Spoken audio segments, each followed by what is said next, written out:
All right, folks. Definitely looking forward to an amazing conversation.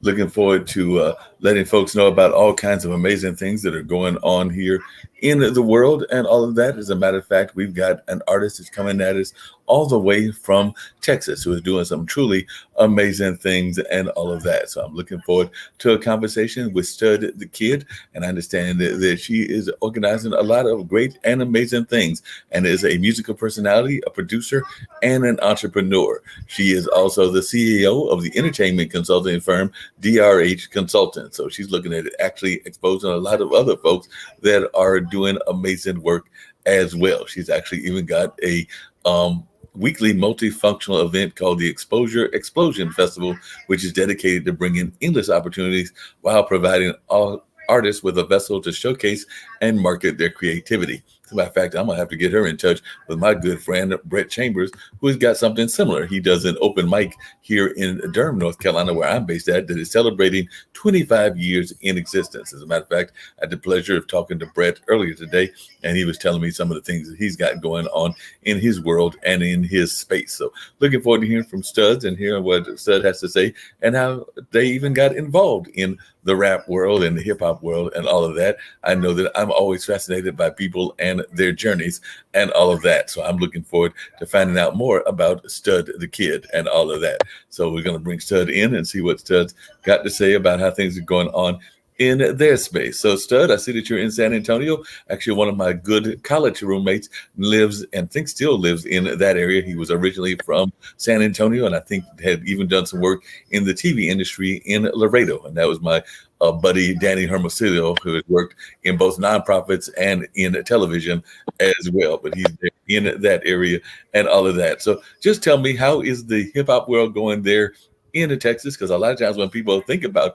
hip hop, we think about the West Coast. We definitely think about the New York vibe. And of course, there's the Dirty South now as well. And of course, I'm here in North Carolina, which is the home of Ninth Wonder, but also has a lot of other people that have done real well. As a matter of fact, Joshua Gunn is a person that knows me and I know him. And of course, Pierce Freelon is actually a family friend. So we do have folks here that have done some amazing work. But I know that Texas has its own scene, but a lot of people don't even know about the Texas scene, unfortunately. But I can even say that from the blues world because I'm a fan of Houston blues. And I know that that's different than, say, even New Orleans blues, even though that's right next door, and different than Southern blues or the blues from Chicago and a number of other places. So we do have regional music. And of course, it's really hard to be even a woman in the industry as well. So I'd love to hear your thoughts just about how you got involved.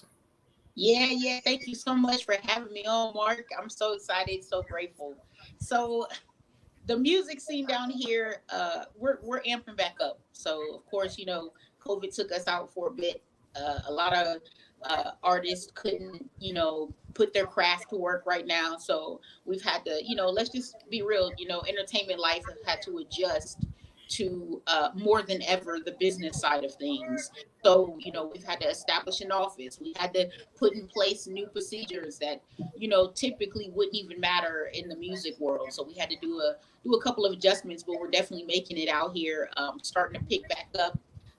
As you mentioned, Exposure Explosion Festival is ramping up. So yes, we've added some things to that to make it even stronger, so that it can even withstand another COVID outbreak if we have one, another, just any kind of situation at this point. So we've got that, and then as far as myself, so how I kind of got started.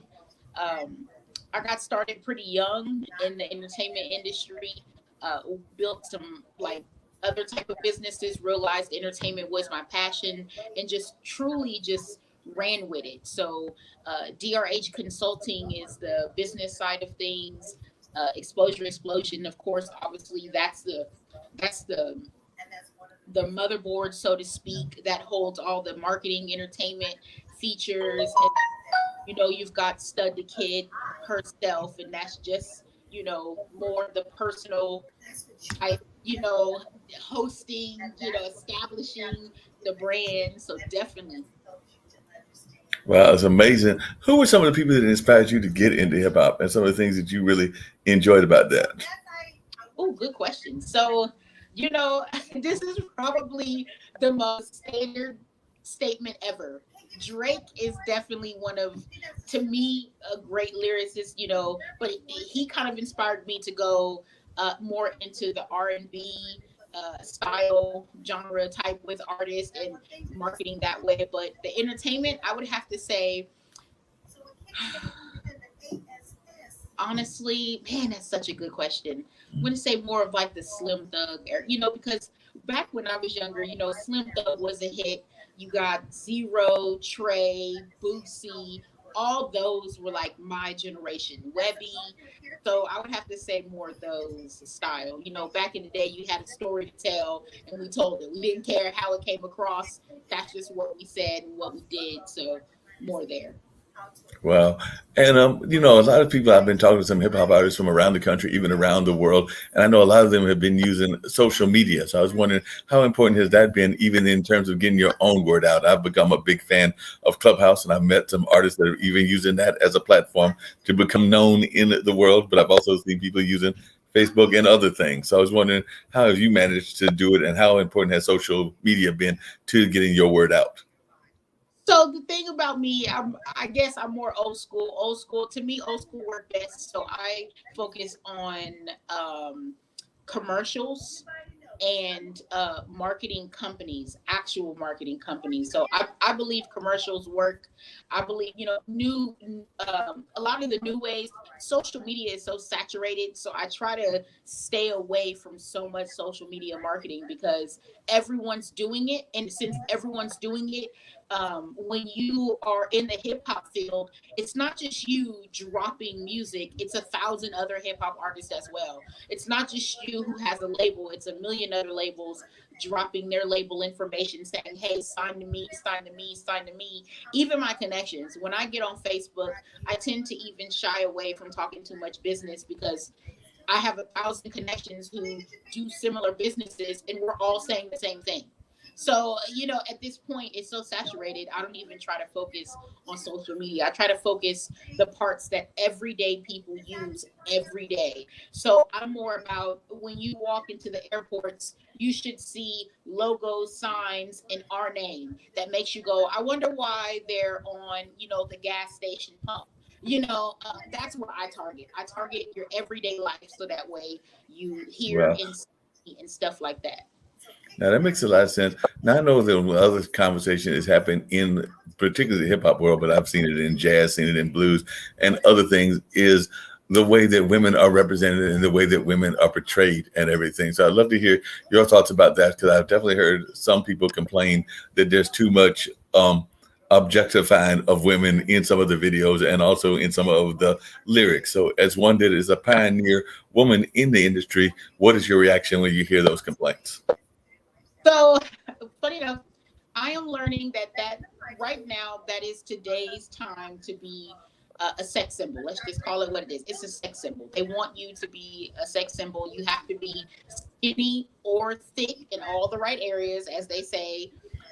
You've got to wear, very uh, slutty outfits. That's what they want. For me, I come in very controversial, obviously. So, I come in. I call this generation because this is where we're at, the young and maids of it all. So, obviously, I am gay. So, of course, that's not all the way accepted in the industry, 100%. So then you have your Debrat.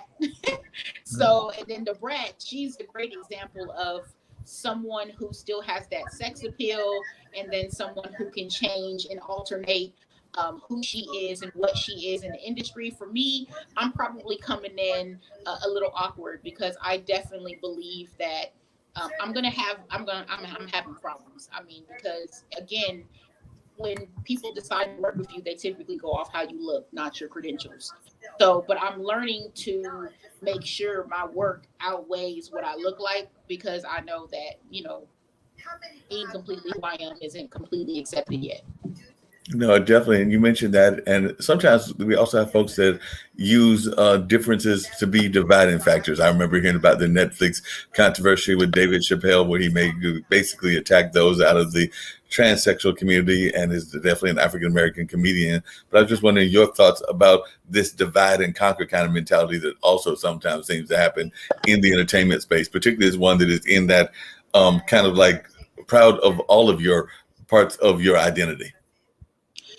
So, all right. So I'll be honest. I do not. I believe we should have, as a gay woman, I believe I should have equal rights, not necessarily a whole festival and a carnival that should be celebrated because I'm gay. Mm.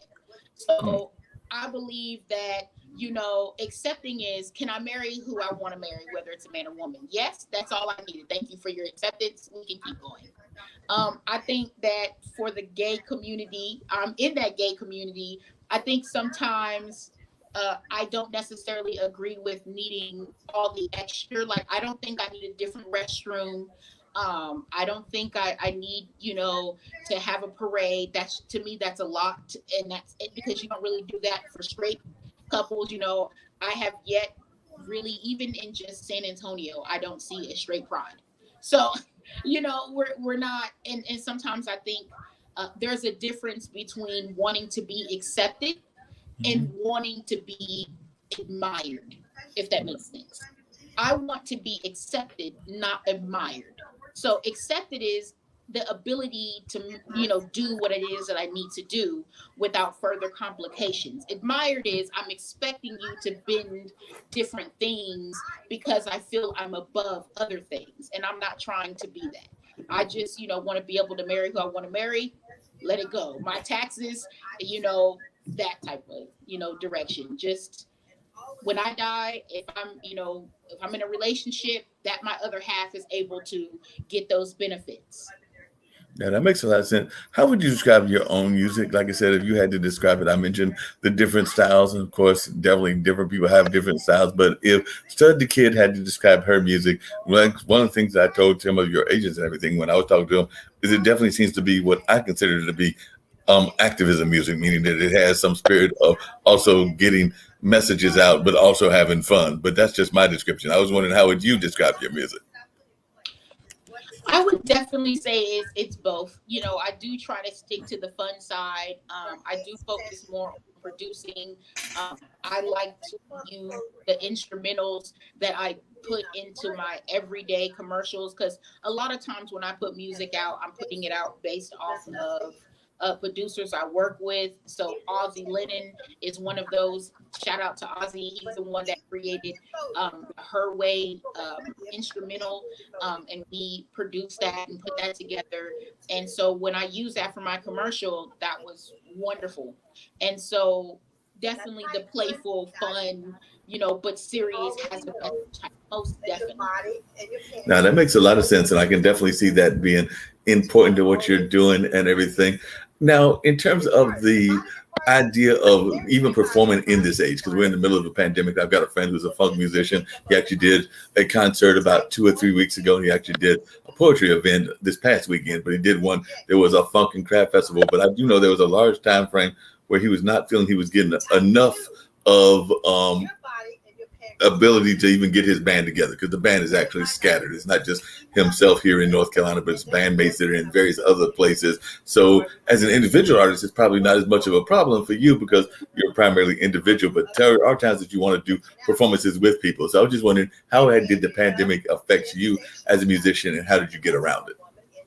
So, in the sense of music, I'm more on the business side of things. So, I technically don't have that personal issue as an artist, but on the business side, running the consulting firm, running the concert marketing firm, that definitely has been an issue.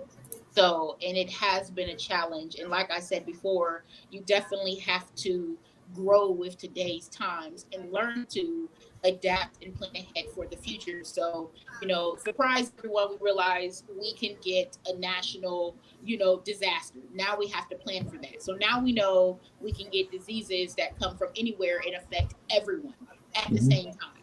So can our services adapt to that? And just, I think it was more of a wake up call and more of a reality that we have to adjust. We can't do the same thing we used to do and expect a different result. So, so definitely it has affected.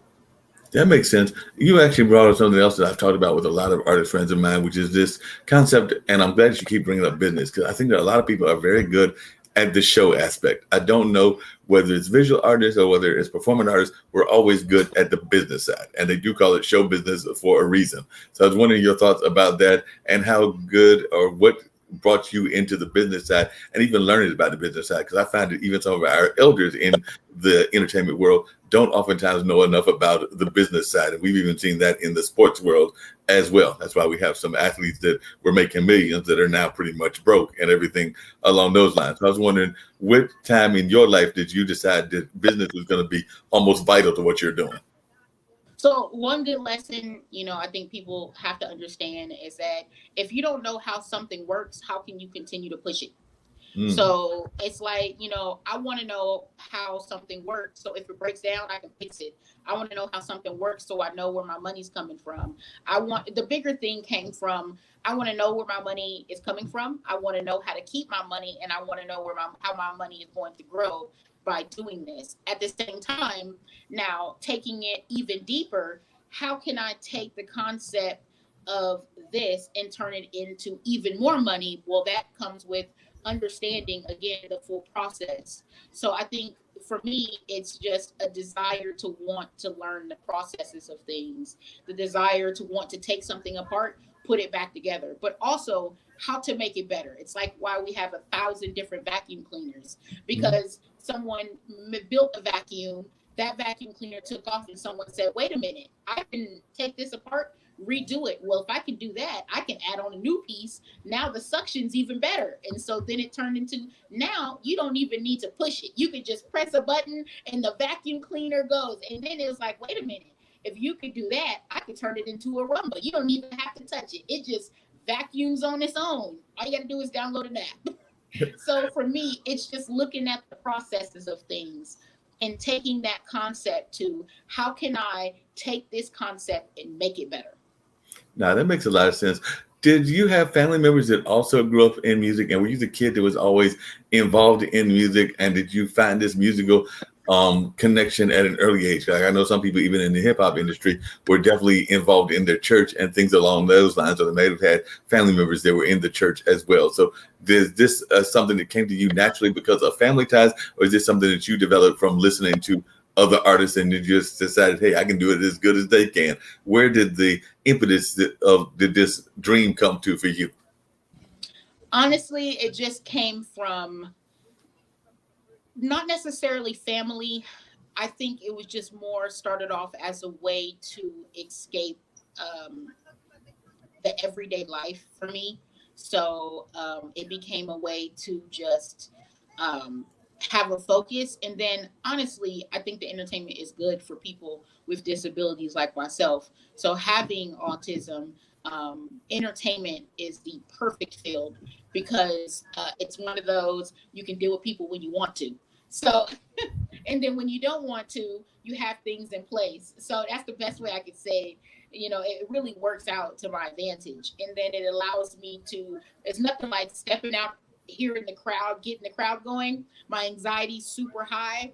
And then, we're having these amazing festivals. I get off stage and like that, though that crowd doesn't come with me. And so that's the best way for me to explain it. It's for me, it fits right in with my autism and just being able to deal with people at my own time, my own pace. And it allows me to use every bit of lesson I've learned in life. It's just a real good root. There it is. Real good root. Definitely that real good food, and definitely it can be very influential and all of that. In terms of national artists, were there any that really resonated with you? You mentioned a couple of those, like the Brat and everything, but I'm also thinking that maybe there were people that were in that kind of message-oriented stuff, whether that was Public Enemy, and I'm going way back in time, or whether that was people like Arrested Development, which is even further back in time, and everything that really resonated with you. And I know that there are current people that are doing that also, but I was wondering, who are some of the ones that you listen to that really you're like, I can really relate to what they were saying, and I want to bring some of that into what I am doing as well? Man, that is so powerful. That's a good question. Honestly, I do not know why. I do not know why I'm going to say this person, but this person truly inspired me. Webbie to me is the most inspirational underground, half mainstream, half not artist that is really good business wise. I don't think people pay attention to his business style. I mean, his music is good, but in his business, it's insane to me. So the backside of things, people have to research him though to understand what I'm saying. I think he did really good, even at his age now, just still being relevant. So, yeah, I would have to say his business. I know it's kind of off the wall. Some people are probably like, "What, Webbie?" But you have to pay attention because what I pay attention to is who's still relevant. So you can like all these other major artists, but how long are they going to be relevant? And that's what I look at, and not even for their personal life. Name how many times we heard about Webbie's personal life. Not often. You know what I mean? So I pay attention to just business side of things, who is relevant. Yeah, and that makes a lot of sense. You got to pay attention to that and everything. How has it been developing new talent? Because I noticed that part of the contest is developing new talent. Like I said, my friend Brett has been doing his contest, well, not a contest, but his open mic for 25 years. And I sometimes think that people don't pay enough attention to what I call either the open mic circuit, but also kind of those working the woodshed, as some of the older musicians would call it, kind of attitudes and everything. So how important are contests like yours, in terms of getting discovered and getting found? And have you had any success stories yet? So I do not have a success story quite yet. I'm really, really slow to putting certain things out. So the biggest thing that I have learned in building Exposure Explosion Festival, first of all, it's slowing down and picking. I think for the festival side, a lot of people are eager to just perform, but you have to be careful because anyone can throw a festival, but are you reaching the need and are you reaching the customer? So Exposure Explosion Festival slows that down and starts to focus all the way down to the root of the issue. So for instance, we have an online platform that not only provides interviews, but a mobile app that you can download, and you are now glued to your phone all day because you can order and see a vendor online and order their stuff from our app. You can get a meet and greet through our app. You can get a free concert through our app. There's just so much you can do with just a piece of our company. We're not even talking about the weekly festivals. So, and then we pay attention to the customer side. What are they paying out? What are they getting for their buck? You know what I mean? How do they get that appreciation? And so we take the Amazon approach. We look at customers, and if the customer's not happy, we're not doing it. And then we also look at the artist as well and what they need in their growth. And then we make sure that we split who focuses on what. So my team, a lot of times, some of us will focus on the customer, some of us will focus on the business side, and then we bring it back together. And then we're like, okay, how does this work? So that's the key. So I think the bigger thing is how you're building what it is that you're trying to be, especially so what we're talking about right now is performance stuff. Some of the things that makes a lot of sense and everything. And I know a lot of times people get frustrated also by corporate America and the corporate end of radio and entertainment. I know that definitely people know that Live Channel or Live Nation and definitely even Clear Channel are in control of a lot of things. So I was just wondering your thoughts about how you can break into the field as an indie artist? Because so much of it is controlled by corporate America. Like I said, I mentioned two of the major players, but Radio One can also be added as one also. So how do you actually address the fact that even though we're becoming more open with things like Instagram and other things, it's still very frustrating to the independent artist? So the big thing is, I believe everybody needs to be corporate. So, and I'm going to be really honest, I think everybody needs an LLC or nonprofit or some type of something, because you have to look at what separates an indie artist from corporate type style artist. Well, they have the backing. Are you trademarked? So you're trying to be a rapper, but you don't own your name. You're just out here rapping and you're out here using it. So if Johnny, who's working with corporate America, that company is going to make sure all the legal ends are met. So are you doing that? You know, as an artist, do you have a business bank account that separates you from your personal account? Because if you're not, then you're still. So the key is I think artists have to stop looking at it with the term indie and look at it in a sense of, can I stand like corporate? If you get you a corporate and you run your entire empire off of corporate, you can be where they are.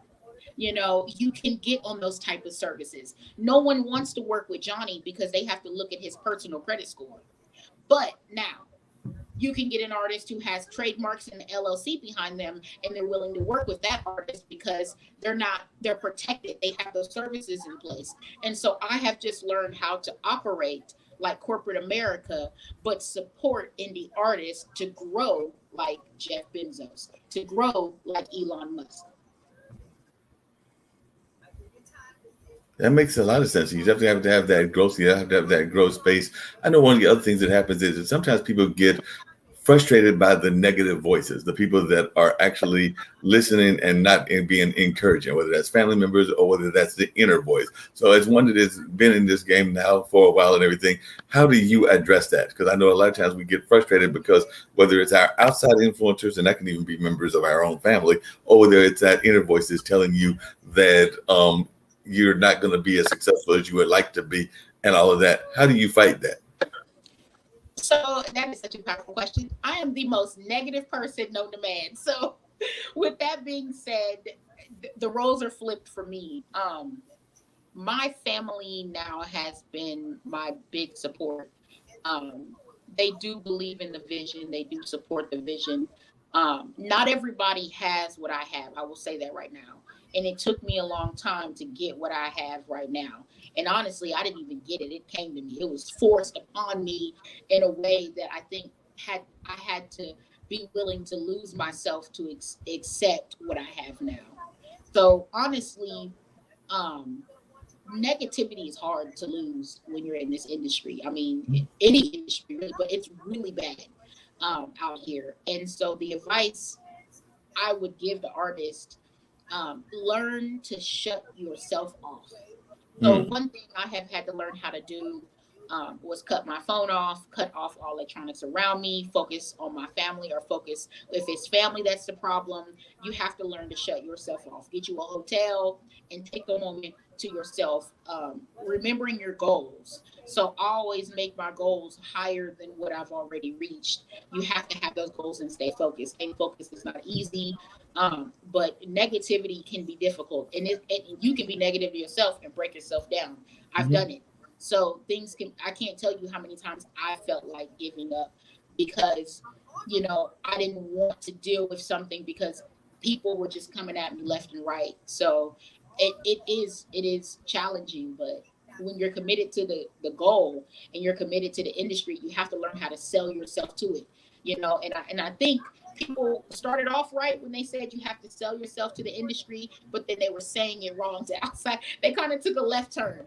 I believe you have to sell yourself to your dream. If you really believe in your dream, then you have to let your old self go because you can't bring your old self in with your new self. Now, that makes a lot of sense. The other thing I was curious about is a lot of times you've also got folks that want to make it in the industry, but they get frustrated because they have to take the 9-to-5 job. And I'm not sure if that's something that you had to face as well, or they have to get what I call the gig jobs, whether that's DoorDash, whether that's something like a Lyft or Uber or something like that. So what do you say to people that really want to get into the field, but they feel that they can't do it fully because they've got to have survival money and survival existence? So I'm going to say this. Um, you have to be willing to lose everything. I know it sounds completely ridiculous. You have to be willing to lose everything. Mm. I had a car, that's gone. I had the insurance payment, that's gone. I had a house, that's gone. I mean, they're like, oh, I had an apartment, that's gone. Like you have to be willing to lose everything. You know, I had friends. Well, you know, I had friends I thought were friends, that's gone. You know, uh, you have to be willing to lose everything because again, you have to let yourself go and become the new person that you're trying to be. So if Sally is trying to be a rapper and she is focused on a job, you know, that's 9 to 5, then you're not really focused on your vision. And I have to be really potent when I speak on this because people might miss it, but you have to understand that you can't do half and half and make it. You got to pick a side because they both require your full attention. So you got to jump. You got to believe in your vision. That's why I said people sometimes need to take the time to sit down and write out their goals and how they want to get there, which is where the term business plan comes from. Because a business plan will keep you focused on where you're headed so that you can plan accordingly. So now if you're saying, okay, well, I'm going to have this job and I'm going to stack this much money up so that I can have it by this time, I completely get that. Now, if you're saying I got to have a job so I can keep a roof over my head, and because I don't have another option, well, then that's where it gets shaky because the roof over your head is the same money you're going to need to get your dream up. Yeah, that's true. And you got to have that roof over your head and everything. But a lot of people don't want to make those sacrifices. What was it that drove you to making the sacrifices? And when did you really decide that I'm going to do this no matter what and everything? Because I sometimes find that people talk a good game, but they don't necessarily want to do the good game and everything. But it sounds like you've been driven since a very young age to get into that space. So at what point did that drive really almost take control of your life? It started when I was younger, then it paused. I became, I call it normaltized. So I became the whole, I've got to, you know, make sure I have a normal job with a normal living. And then my mom now, she's the one who was like, she was listening to me and, you know, she has a funny attitude sometimes. So she's like, I hear you.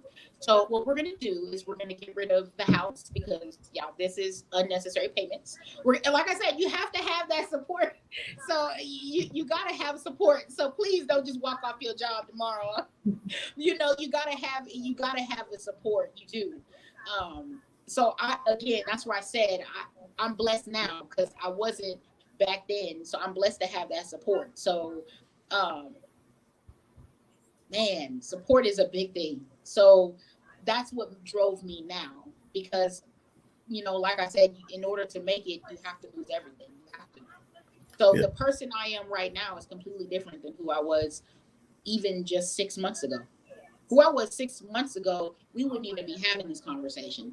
So, and who I am today is completely different because I have to constantly evolve into someone that I'm trying to be. And it takes a lot out of you and it makes you realize you have to drop more. All right. So the other thing. Yeah, that's very true and everything. And sometimes we just don't pay attention to enough of that. It becomes very frustrating. And we're sitting there going like, I just don't understand why people are not given the support that we want to give and all of that. So one thing that one of our founders on this network talks about is education and the feeling that we're in the 21st century, but we have 18th century values. So they really wish that we would learn more about financial literacy and also about the art. So as one that went through the San Antonio school system, what is your feeling about the art and whether we're getting enough support for the art and particularly even what some people might consider newer arts like hip hop and things of that nature? So I'd love to know your feelings as to whether we've been getting enough support in the school system. Well, first of all, what we learned in the school systems has nothing to do with real music. So I firmly believe that it does not teach us where music comes from or how it even came about. So I do believe that we need a updated learning system, but I also believe that those type of things come from home. So, and those things come from more influence and who someone is interested in. So I believe that's important, definitely when you hit the middle school, high school area, because you start trying to find yourself at that point. So I definitely think that, the school systems could definitely use some updated studies.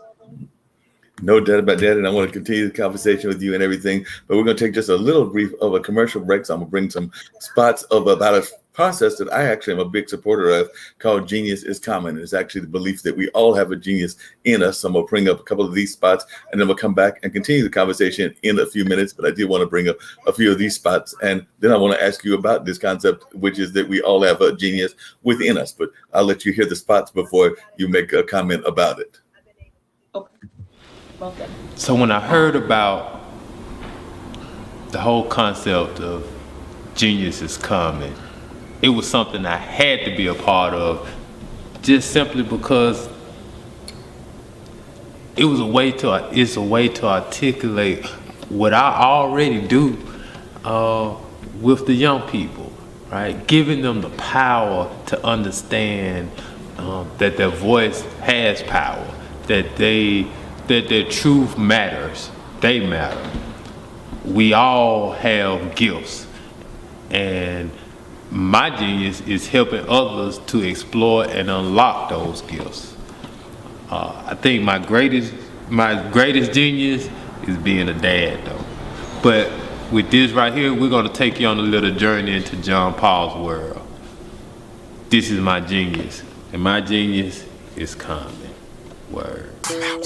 Of your 490-degree angles, solitude in the land of complete strangers. Adapting to the world changes. Through my art, pour out my heart to some of the pain stinging. Of your 490-degree angles, solitude in the land of complete strangers. Adapting to the world changes. Through my art, pour out my heart to some of the pain stinging. Right? This is real. This is just the presentation of this means so much more. Just the presentation of this is letting the world know, letting your parents and all these other individuals know that you are not that, right? Because you are not, brother. You wrote that, right? Intelligence. That's what that is. You are the smartest. That's what you're gonna say, because that's gonna be your truth. So let's start from the top, but I need you to speak louder. And I want to make sure you're clear. I know you're reading it, so it's cool. Start from the top. Confidence. Word? Word. Count it off. 5, 6, 7, 8. If you could see a man walking down a crowded street, talking out loud to himself, don't run in the opposite direction, run towards him, for he is a boy. You have nothing to fear from the boy, but the truth, the truth. I come from a place where there's love, there's hate. I come from a place that's not so perfect. I come from a place that's big, that's small. I come from a place where people play and fight. I come from a small town where people sell narcotics, kill each other, and be greedy. My mama loved me too much to be on the streets. People rather sit on their behinds and complain, want to take but don't want to love. To love, to love, to love, to love. My genius is new man.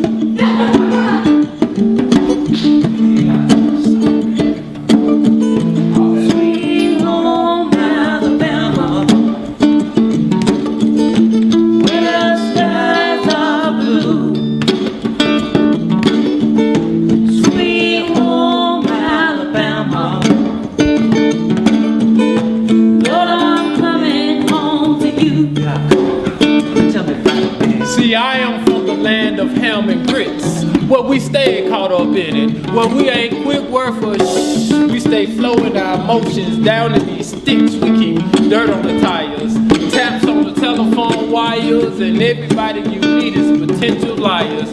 Y'all welcome to the ham. See, it's the land of political scams, and the whole government's a sham. They only fix potholes at election time, but you be hard pressed to find another city as raw as mine. This is the place where MLK got locked up that one time, where I spend most of my time getting powered up to shine. Cause round here, I'm something like a super saiyan. Sometimes I be talking crazy and y'all don't understand what I be saying. On every corner, somebody praying. See, it's a lot of churches. That's why they call it the Bible Belt. When I was little, I found out how twisted switches felt.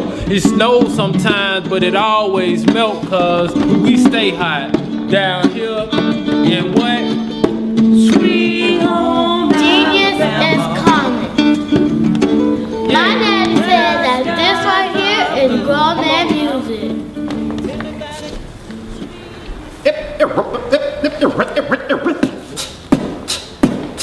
I say this right here is grown man music. This right here is grown Come man on. music. I say this right here is grown man music. This right here is grown man music. I say this right here is grown man music. This right here is grown man music. We tell them this right here is grown man music. This right here, this right here. Now I came out the trap to put the ham on the mouth, one hand on the mic, keep One a hand on the strap, cause y'all be acting crazy down here in the dirty. Grown man status ever since I turned 30. Brain flow, Bill Gates, so label me nerdy. 5 mics in the hood, so label me worthy. Man, I'm so real, I don't need no grill. It is what it is, this is how I live, cause this is real life. Y'all dogs that don't bite, walking in the dark, now I'm searching for the light. Say bruh, say bruh. You ain't spitting the truth, now what you spitting for? Yeah. Say go and get your own, what you waiting for? Just use your head for what he made it for. This a grown man thing, holler later, bruh. Say this right here is grown man music. This right here, this right here. I say this right here is grown man music. This right here, this right here.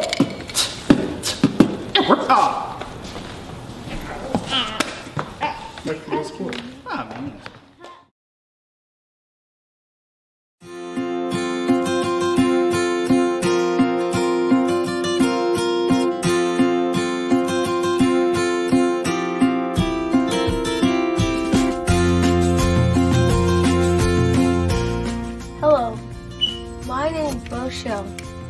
I am 11 years old, and my genius is entrepreneurship, and my genius is comedy.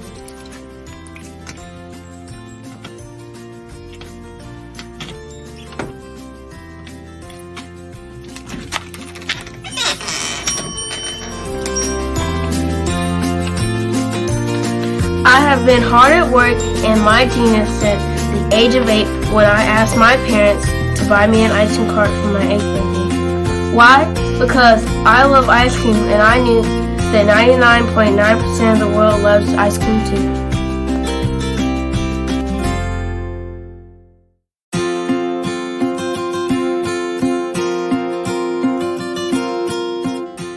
I started my business because I wanted to make my own money, give to my school's missionary, help my family, and buy my own toys.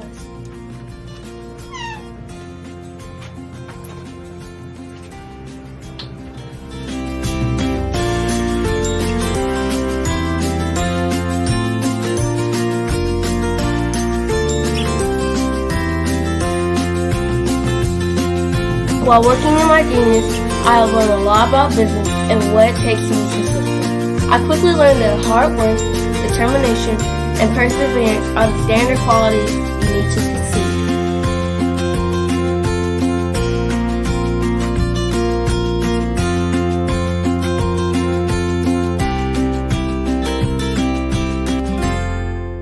However, in my 4 years as a business owner, I have learned things that you can't learn from a book, like the true meaning of customer service. Great customer service is how you sincerely say thank you to each person who spends their money with you.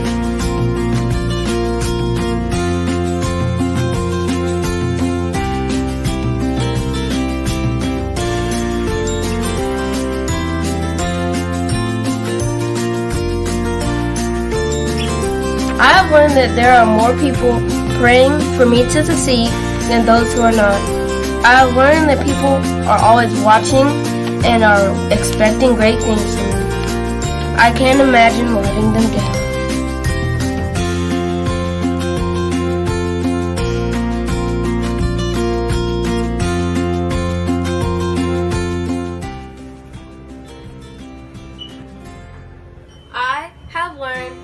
I must lift as I rise, and that I must be my brother's keeper.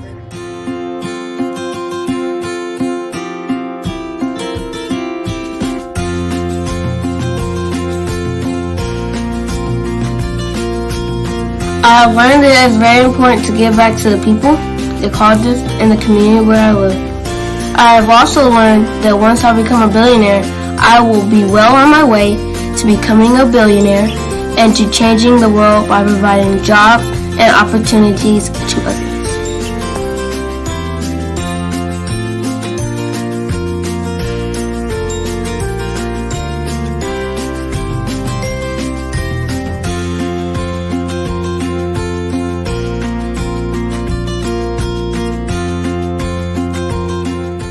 I'm Boshell, the little icing cube, and my genius is coming.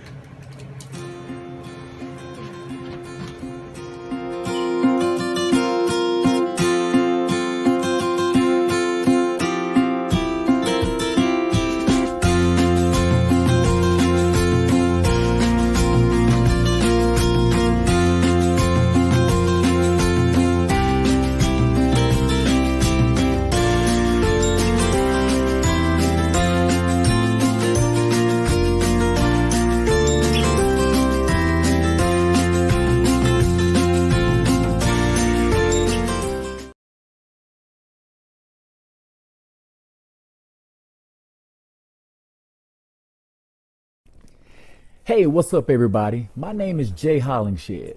I'm a mental performance coach, a certified life coach, certified executive coach, a public speaker, a Huffington Post contributor, international best-selling author, and I am still growing into my genius because pretty soon I will be Dr. Jay Hollingshed.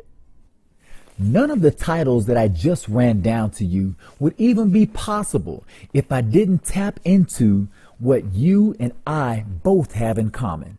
That's called genius. Genius is common. Now, everybody has it. It's that one thing that you are very good at and you excel at that no matter what. Me, mine just happens to be connecting with people, introducing them to their potential, and allowing them to manifest their greatness.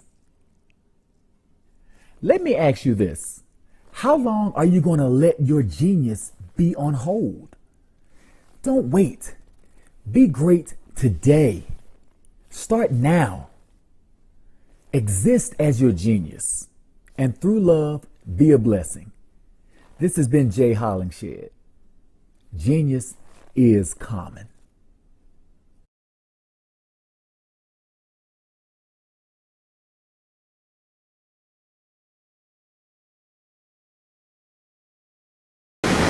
Hi, I'm Janae Adams, and my genius is I know how to attract money to people. I paid off $50,000 of debt in 2 years. That's right, $50,000 of debt in 2 years.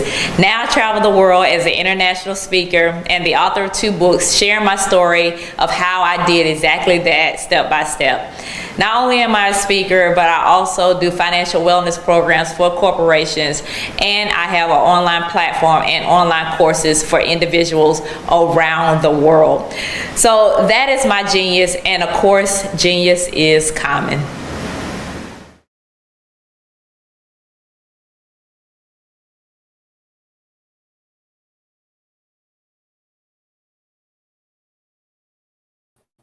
Going to switch my view shortly here and everything so that I can actually get an even closer look at you. But what is your thoughts about genius is common and that whole concept of the fact that we all have a genius in us and all of that? Because I know that definitely Bruce George, who is the creator of that, he oftentimes talks about it regularly. But I was just wondering your thoughts around that kind of notion that we all have a genius within us.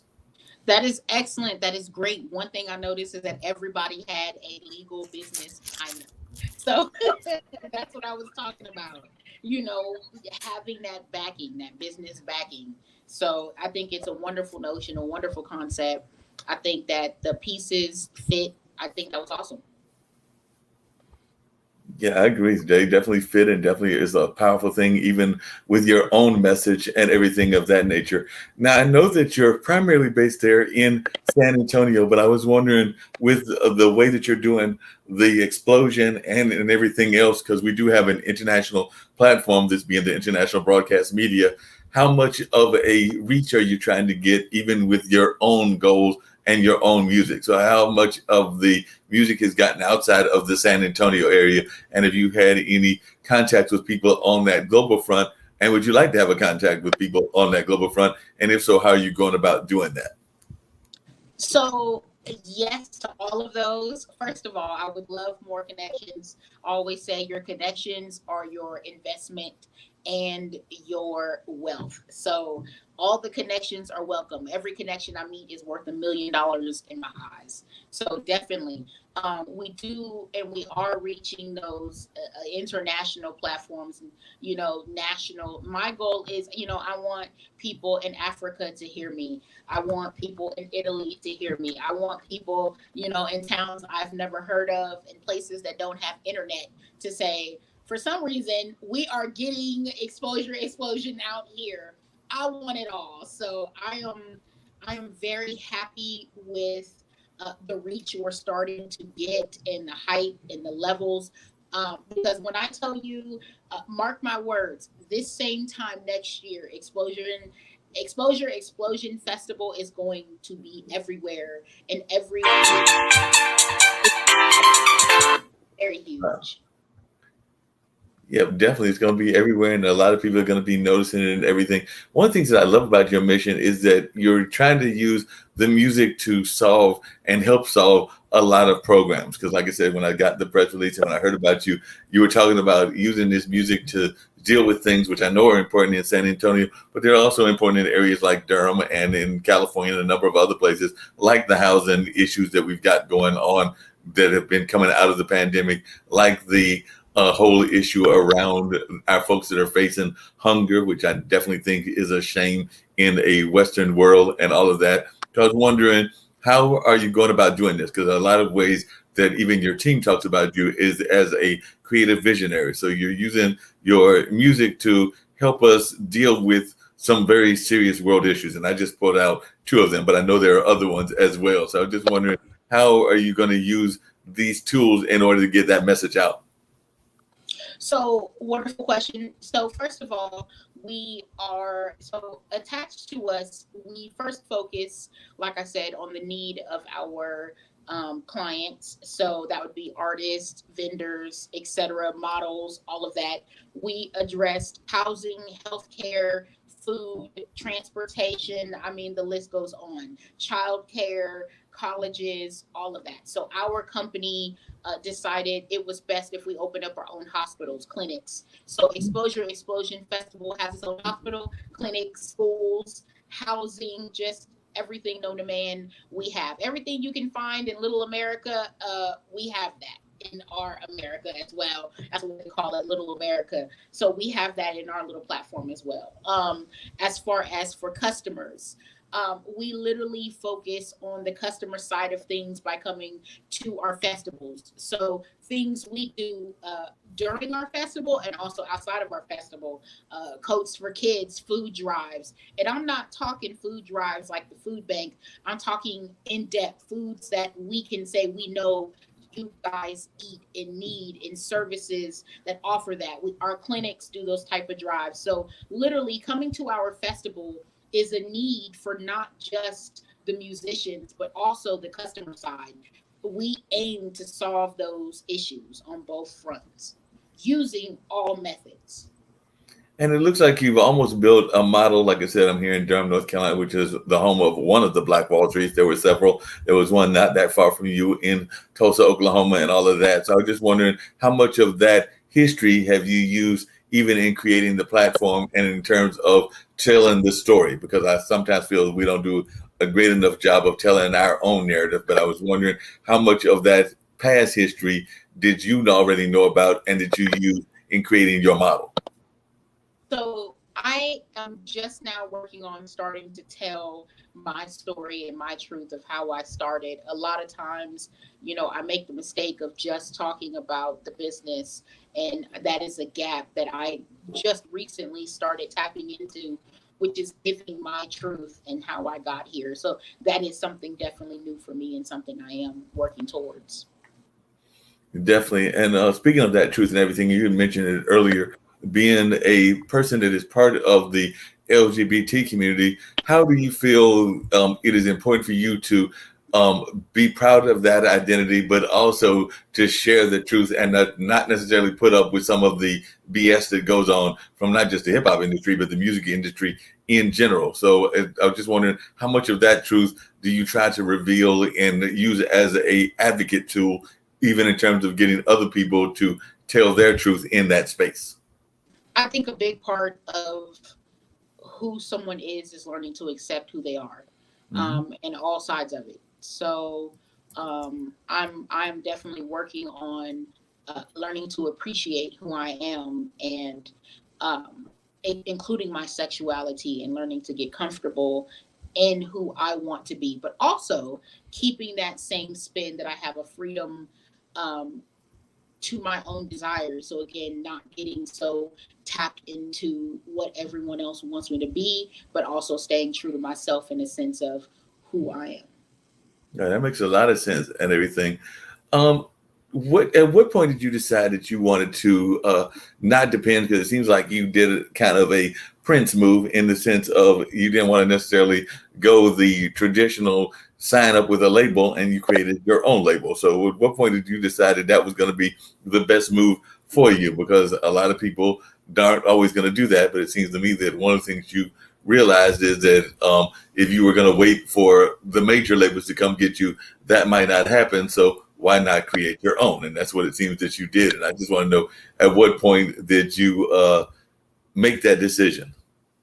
I'm impatient. So my thing was, I was not going to wait for someone to tell me I'm good enough. That was the big thing.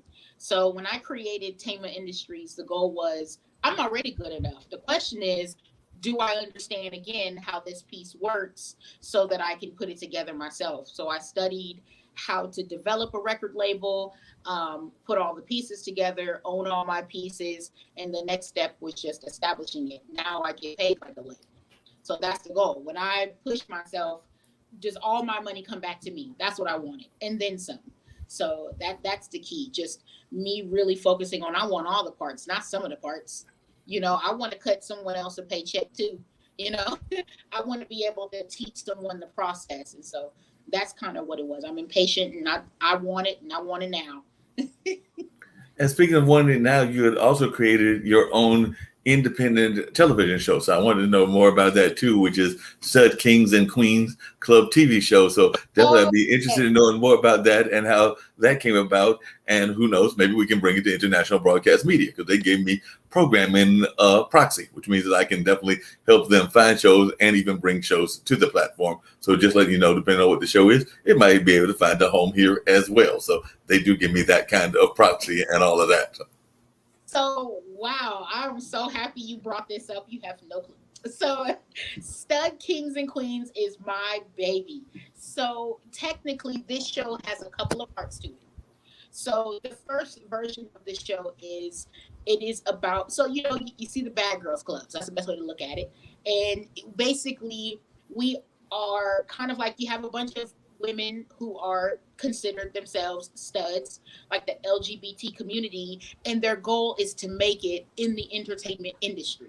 That's why I said it's perfect that you tapped on that, because that is what it showcases. A day in the life of, females that dress like men, come off that men type, and they're trying to cut it in the industry, and they're dealing with backlash and everything else. They're dealing with fighting their sexuality, with what is accepted, and then who they are, obviously, and they're trying to make it. And then the other spin of the show is also our models, because we also have models who come of all shapes and sizes. And so we also have a spinoff of that for them, where they're learning to showcase their talent, skills. You see a day in the life of them working in our festivals and then going home and learning how to live together, build their careers up. And so basically like that, that's Stud Kings and Queens.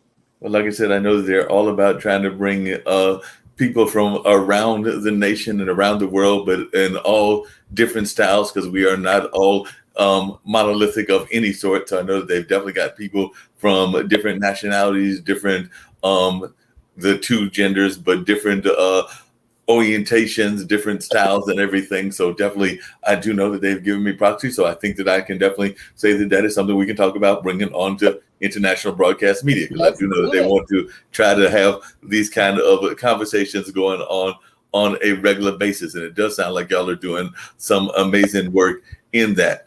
But one of the things that I know people get frustrated with, and I'd love to hear your thoughts about this, because I've had a conversation with other friends and guests on the show and everything, is a lot of times in the festival circuit, there are folks that love to get you for cheap. They love to get you for cheap, don't want to necessarily pay you your worth and things along those lines. And I know that there are even some festivals here that, will be happy paying an artist, $100. And if they got a band and the band is made up of 5 or 10, that might get you a burger at McDonald's, maybe, or something like that. So it's not exactly going to get you a lot of money after you do the travel expenses and all of that. And I imagine the same thing goes on there in Texas as well. So I'm just wondering, how do you deal when you're out there performing or even trying to get people to perform with folks that want to undervalue the artists that are out there? I mean, you wouldn't ask a plumber to do anything for free, but they do oftentimes ask our artist community to do it for free or dirt cheap. So I was just wondering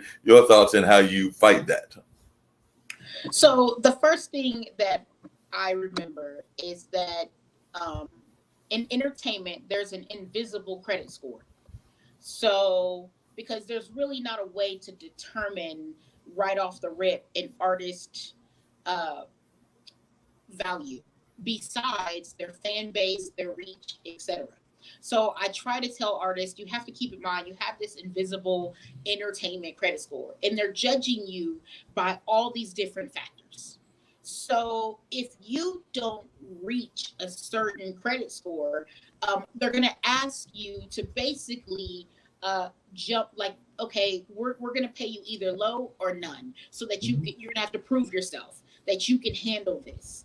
And so a lot of times what I tell artists, shy away from too many services that expect you to pay for performances, and go to services that allow you to perform for free, but that you have to cover your own expense to get there. The reason why: you're willing to open up a show for free for Beyonce, the following she pays for you. That's the trick. Build your credit score. So you have to kind of have a healthy balance between what I'm willing to do for free and what I'm willing to do for profit. And once you do something for free, you can then put a cost to it, because you have a proven value of what you bring to the table. If an artist is saying, I want to get paid to perform at a festival, but you've never performed in front of, thousands to hundreds of thousands of people to millions, then why are you asking for, thousands of dollars when you've never done it? Again, you've got to come off proving yourself. Once you do it that one time, you have proof. People can see the videos, the hype, all of that. Next thing you know, now you demand money.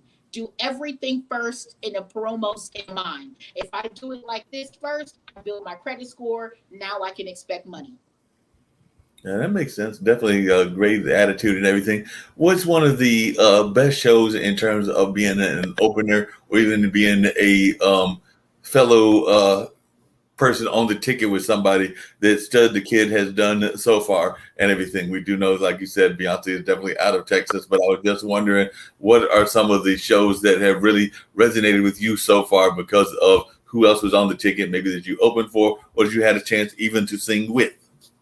So I don't open for anyone. So that I am a big no-no for myself. I focus heavily on business side, and I really focus there. I think that because of what I do, I have to keep a balance between my business and then my own personal brand. And because I focus heavily more on the business side of running a festival, running the marketing, making sure the interview is straight, the TV show, just everything. I really try to focus there. So I don't open. I will, however, host. That is something that obviously Stud the Kid does for a living, host. Okay. So I bring that energy, that fame, but of course, that all depends on what I'm doing. I heavily focus on the business side, though. Now, focusing on that business side is very important. That's definitely something that I wish, as I said earlier, more people would do, is focus on that business side, because I sometimes think that people get so caught up in the show part of it that they forget the business side. So I'm glad that you're doing that on a regular basis. How important do you think it is to maintain the culture and the history of hip hop? Because hip hop definitely, it's got the various elements, and it's definitely got a young history. It's only 50 years old as of last year, if I remember correctly, or maybe it was this year and everything. But how important do you think it is to maintain the historical element of hip hop in the work that you do, whether that's as a performer or as a presenter? I think it's important. I think the biggest is going to be evolving. So evolving with the trends. And so making sure that not only do we pay homage to how it started, but also pay homage to where it is today.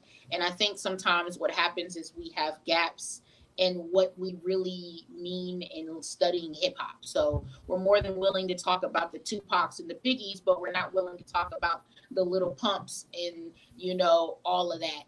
So I think that we have to have a healthy balance, because they both bring a trend that I think needs to be known, and a style that could really help future artists.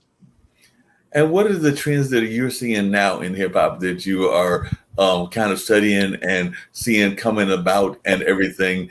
And do you, where do you see hip hop being, say, another 50 years from now? Or you can even go 10 years from now in terms of its future. We know it definitely being incorporated in all kinds of commercials. I've definitely watched several times that Snoop commercial, which is actually a liquor commercial. And it also features one of the Latin American hip hop artists as well, and all of that. But I was just wondering, where do you see hip hop going?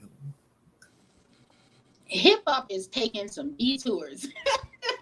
Hip hop, we might, I'm going to be honest, I think we might start, sounding like babies, soon. Hip hop is taking some detours. We're into the mumble rap right now. We're into a couple of, other things that aren't necessarily what we're used to for hip hop. So I think we're going to branch off. I think that there's going to start becoming departments of hip hop. So you have your mumble rap, you have your lyrical artist, you have your, we call it, you're able to rap, sing, and dance. So act, all of those. I think we're just going to start breaking off. So I think hip hop is going to take a detour into departments and branches. And then I also think that we're going to start creating things that haven't been done. I remember one time I met a young lady who was telling me, hey, you want to see my break dance? And I'm like, yeah, show me. And she started, doing this. And I'm like, what is this? And she's like, oh yeah, this is, the new break dancing. And so I'm like, oh, how old am I? Like, I just think hip hop is taking some detours that, I'm just trying to stay updated. I'm studying everything because I realize that the times are not the same. So, you don't even have to move your feet to be considered dancing anymore. And that's, so it's been some learning curves, but, I have to ask my little sister now, what is this? This TikTok, never would I have imagined something like TikTok existing and becoming culturally accepted. And so that's the thing right now, learning to pay attention to those times and how to even do that. So definitely, I think hip hop is breaking off into branches. Oh, yeah. And it actually reminds me of something that's gone on in all other genres as well. I know that I've got friends in the jazz market, and some of them are definitely what are considered smooth or pop jazz aficionados, and some of them are very much straight ahead. And sometimes they can have a meeting of the mind, but sometimes they are very much against each other's style, feeling that one might be a more truer version of jazz than the other. And we've definitely even seen that in blues and R&B and a number of other things as well. So I was just wondering, have you seen it happen where some people may feel that there is a quote unquote purist version of hip hop? Because I do know that that was part of the conversation in jazz, was whether Straight Ahead was a more pure form than, say, what Herbie Hancock and George Duke might have been doing. I think, like any bloodline, we're starting to get saturated and diluted. So I don't think we have a lot of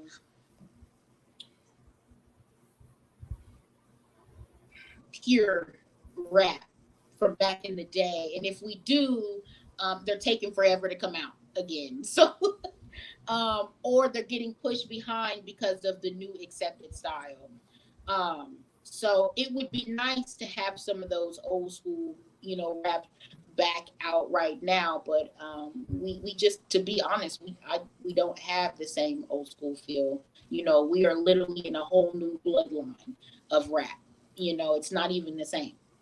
So it used to be your raps had to make sense because the beat was turned down so we could hear what it is that you had to say. And it was so crisp and so clear. A person could say your line word for word right back to you without the beat, with the beat backwards and forwards. Now, we're just saying anything and it's a hit, it's a trend, or our hook is the song. So all you got to say repetitively is Gucci gang, Gucci gang, Gucci gang, Gucci gang, Gucci gang, Gucci gang, Gucci gang. And you are Billboard Top 100. You are getting a Grammy. And don't forget, you are nominated for 3 different other things. And you are winning the Top Artist of the Decade award. What? So, not saying it's bad, just saying times have changed. No, they've definitely changed. I don't know that when I was listening to the early days of hip hop, and I mentioned some of those names in the past, but I can even go back to the Sugar Hill Gang, because I actually know the guy that did the the bass line on that. Chip Sharon is actually featured on one of those earlier songs, so he's definitely involved in that, even though he's more of a fusion jazz performer in this day and age, and maybe considered also maybe somewhat of an R&B performer, and not so much a singer, but a performer, as he is an instrumentalist.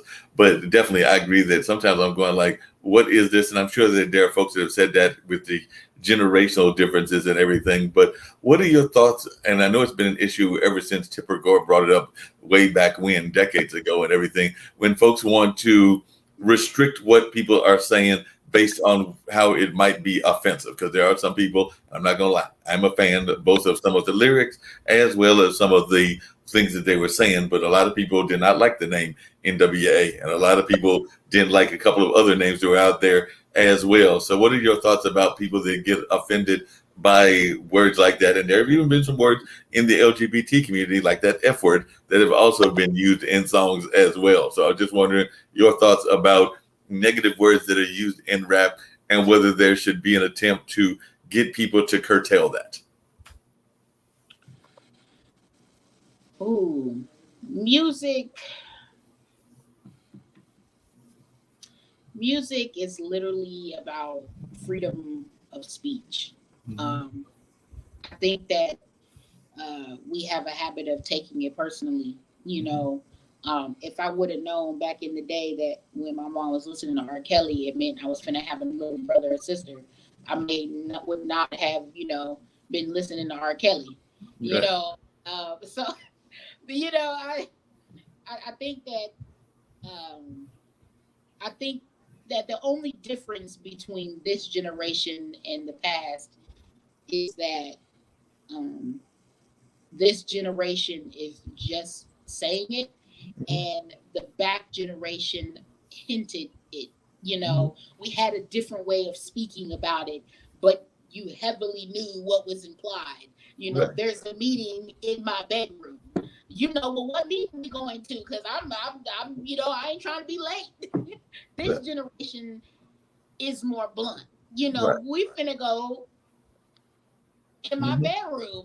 This generation it's the same thing. The only difference is is we're just blunt, and the last generation respected that you may have a kid or few, so they're going to just be careful about how they word it. But it's the same thing. I mean, it really, to me, it's just this generation is a lot more blunt about it, a lot more, this is just what it is. And I think that's kind of the difference.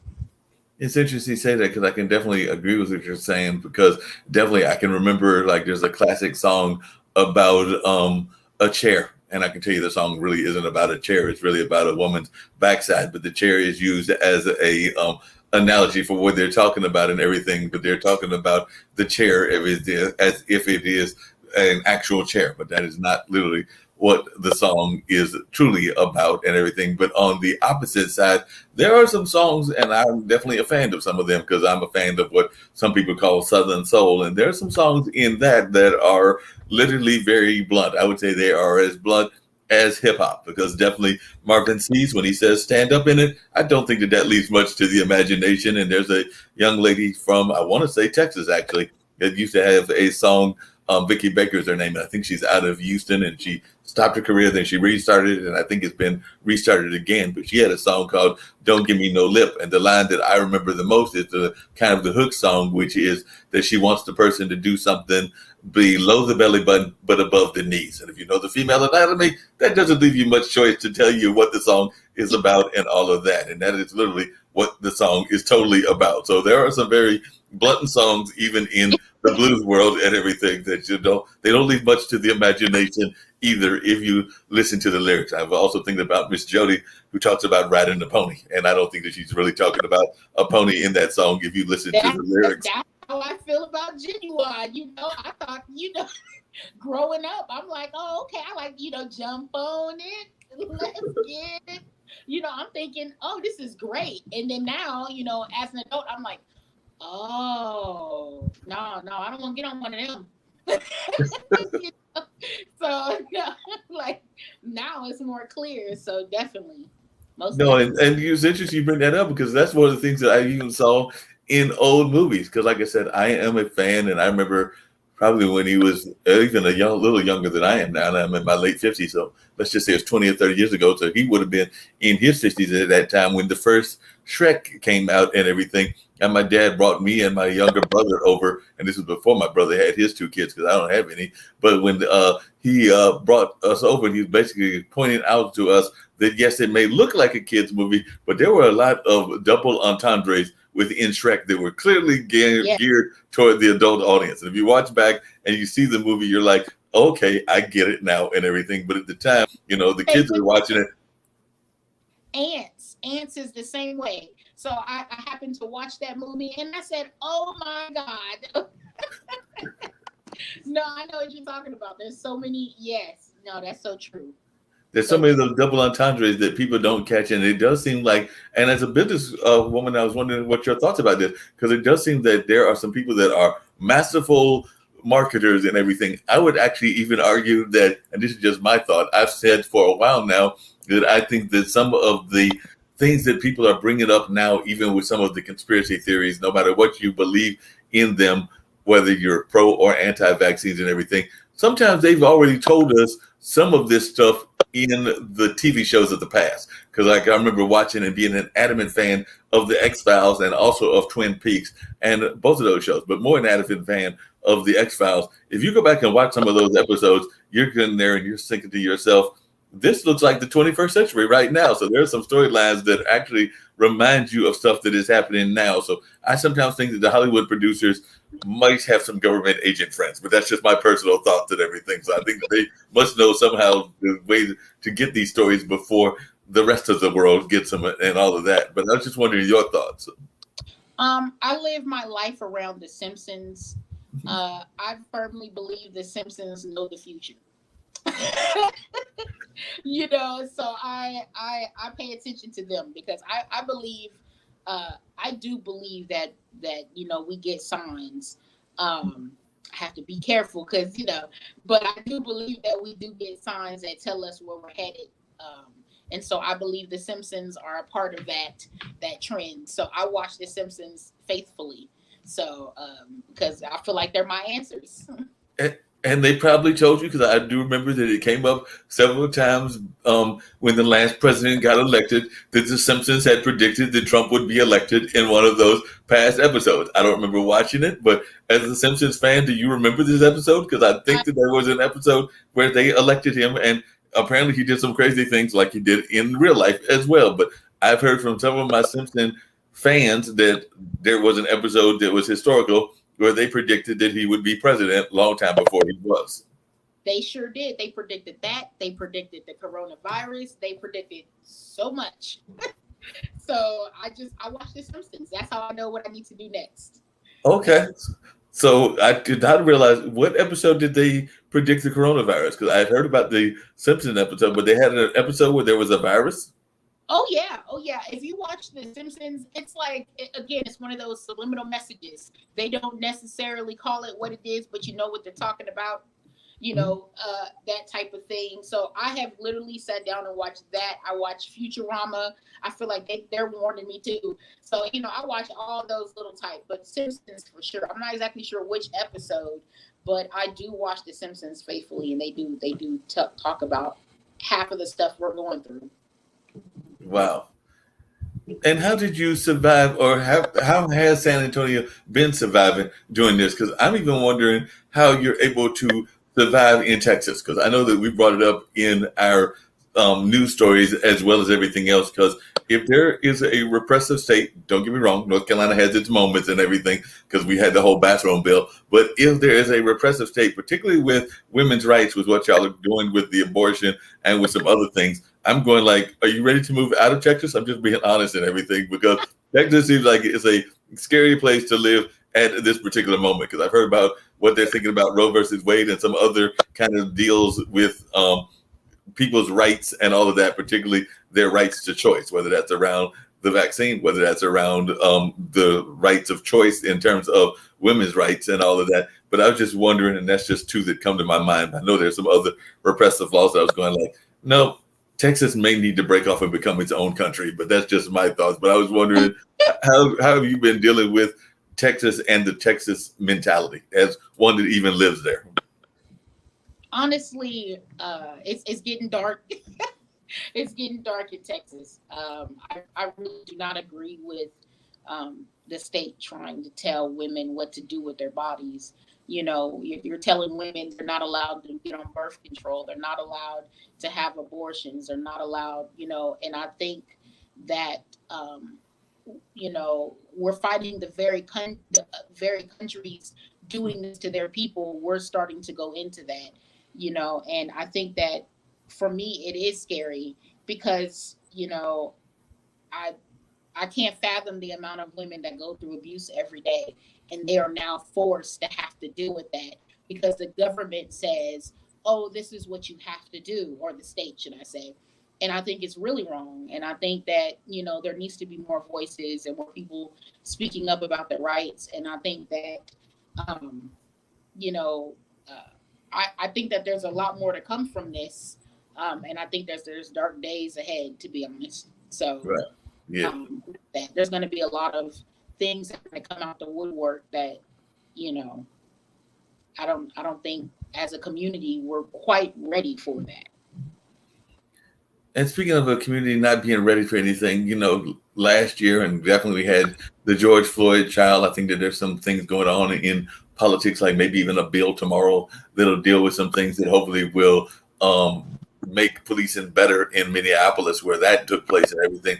But as one that has been in Texas, and I know Texas also was involved to some degree in the Black Lives Matter movement and everything, what is your view and feelings about where we are as a nation in terms of race relations and in terms of division points? Because it's not just race. I think it's also class and everything of that nature. So it's one that is definitely trying to create a vision and be a visionary. And I imagine part of that is also being a person around unity. But we do have these dividing factors. And some people would argue that that's what Black Lives Matter is, even though I would argue that they're bad apples in the police force and they need to go and definitely need to be gotten rid of. And I also think that people misrepresent what defund the police means, because I think that it doesn't mean like get rid of all police, even though there might be some that is what their idea is. But I think the majority are just wanting police to be responsible. But I was just wondering your thoughts, particularly as probably one that might have even seen loved ones lost, because I do know that there are some serious crimes in part of Texas. I know definitely around Houston. I'm not sure what San Antonio looks like, even though as I mentioned earlier, have some friends in that area. But I was just wondering your thoughts about the Black Lives Movement and where it is now. So, I will say that I have been very fortunate to have great support from both sides. Mm-hmm. I have not been racially profiled, nor have I ever been racially profiled. So I have dealt with situations that I could have been, but I have not been. So, and I've dealt with the cops a lot, especially in Austin, Texas, in my younger days, and I was never racially profiled. I had great support from both sides. So now going forward into, what I can only go off what I see on television, what I hear on the radio, and obviously conversations, that surround these things. I stand a very neutral front. Mm-hmm. I do not side on any side right now, just because I think one of those things, if you have not been in that situation and you have not experienced it, you cannot really speak on it.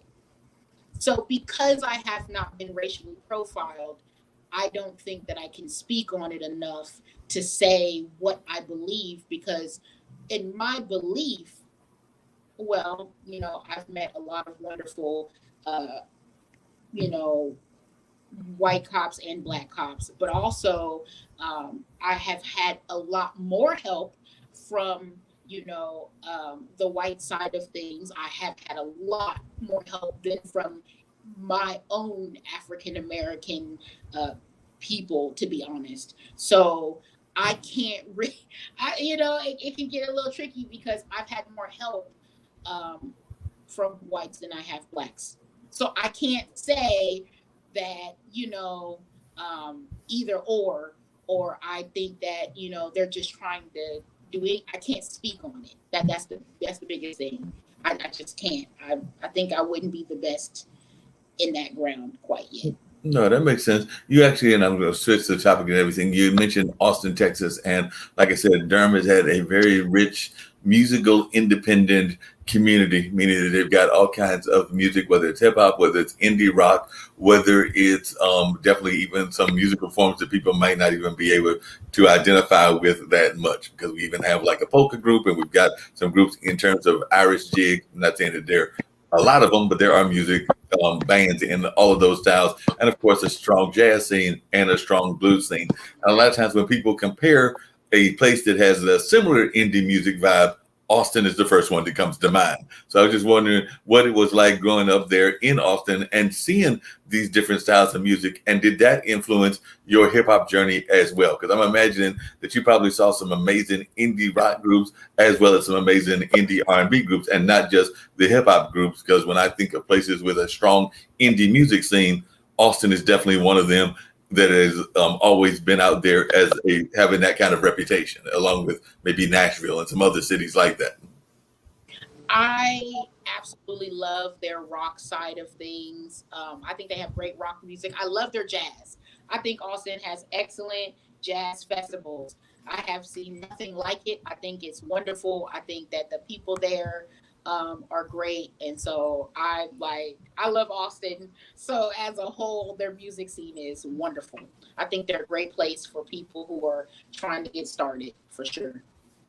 No doubt about that. And that's the kind of vibe that I got from it. I know you said you've only got a few more minutes, so I was getting ready to wrap up with a couple of questions that I asked all the guests and everything. But before I get to that quick question and everything, what advice would you give for folks that are thinking about breaking into the business, other than getting in touch with you and having your platform help them and everything? But what other advice would you give to folks that are thinking about breaking into the music business?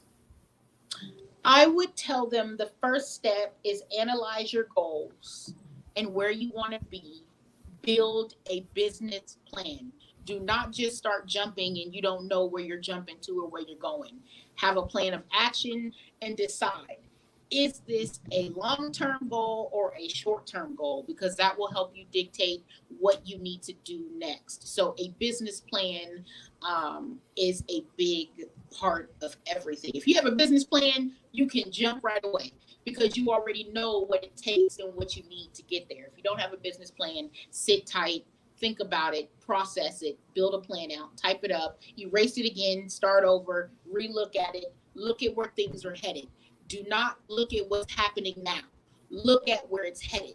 Pay attention to the sites that you're using to live your day-to-day life. Pay attention to the resources that are out there and not for you to use, that your consumers. Pay attention to the consumers, not yourself. It doesn't matter that you like your song or your music or your goal.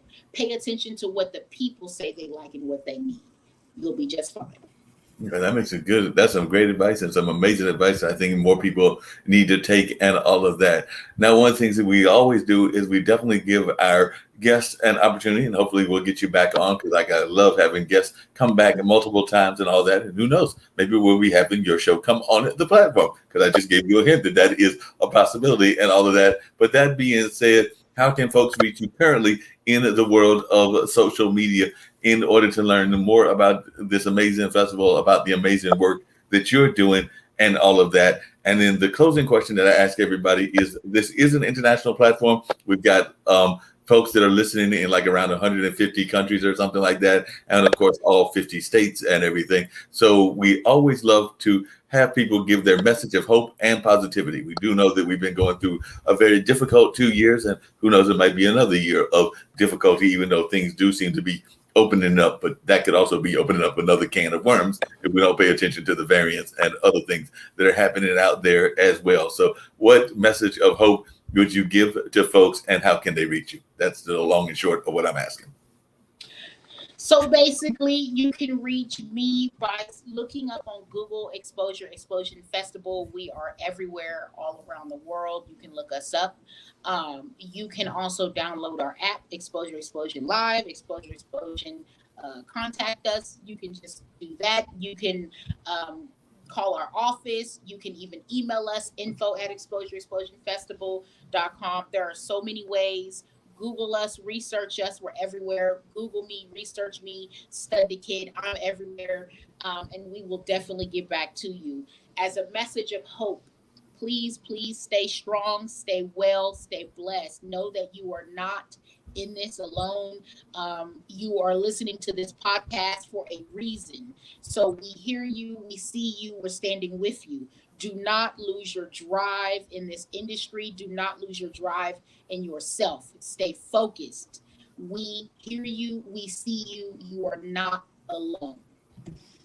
Well, what a powerful message and everything. And I've been hearing a lot of people talk about in this age and everything, people finding their tribe. And it seems to me like that's part of what you're doing with this, is helping people find their tribes. And I have actually argued that we're in the middle of a new renaissance. I compare it to the Harlem Renaissance, and I'll even go back as far in history as the Italian and the Greek Renaissance, where we're seeing people create new things that had never been created before, like the metaverses. I know there's a Black metaverse and some other things that are out there, and of course, new music and all of that. So I was wondering, as you go out the door and everything, of course, I do want to holler at you 1 minute after I hit the end broadcast and everything, but as you go out the door and everything, what is your thoughts about that? Do you think it's important for people to find their tribe? And do you also think that we're in the middle of a new Renaissance age in the sense of new energy of creativity being out there? We are. That's why I said stay focused. We're here. We are definitely in a new renaissance. That's why you have to stand firm, because the thing about it is it's about the pack that stands the strongest and the longest. So if you noticed, part of the reason why, the Renaissance last time, because everybody ran. If they would have stayed for the term, they'd still be here. And that's the key for us. We have to stand strong and we'll be just fine. Yep, I agree with you on that. And on that note, we're gonna get on out of here. Like I said, I'll probably holler at Stud on the other side and everything, but we are definitely gonna get ready to get on out of here. This has been a truly amazing conversation. And like I said, look forward to having many more with you. And definitely next time we'll even try to bring on some of your music as well. And who knows, I may even edit some of it in there also. But that's part of what I'll be talking to you about on the other side. But we're going to hit that 30-second spot, which I sometimes use as a beginning and an ending and all of that. So I think I'll do that. Actually, I think I'm going to use our more traditional method, which is one of our PSAs and then the airplane to get us on out of here. So we're going to hit the PSA and then the airplane to get us on out of here, because that's one of the ones that we use also regularly. So we'll hit the PSA first and then the airplane, which talks a little bit about the network.